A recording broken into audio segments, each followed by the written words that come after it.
Hi అండి.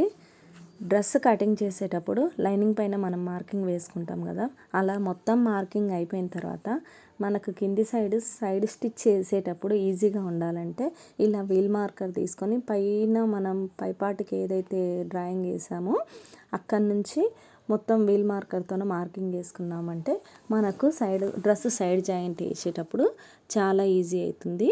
ఒక side ఎక్కువ ఒక సైడ్ తక్కువ కాకుండా రెండు సైడ్లు ఒకేలాగా సమానంగా వస్తాయి. ఇక్కడ నెక్ దగ్గర కూడా చూడండి, పైన నెక్ డ్రాయింగ్ వేసాం కదా, అక్కడ నుంచి వీల్ మార్కర్తో మనం ప్రెస్ చేస్తే కింది లైన్ కూడా డ్రా అవుతుంది. అప్పుడు మనకు బ్యాక్ నెక్ కూడా డ్రాయింగ్ వేసుకొని కట్ చేసుకోవడానికి చాలా ఈజీగా ఉంటుంది. ఇలాంటి మరిన్ని టిప్స్ కోసం మన ఛానల్ని సబ్స్క్రైబ్ చేయండి. వీడియో నచ్చితే లైక్ చేయండి, షేర్ చేయండి. Thank you.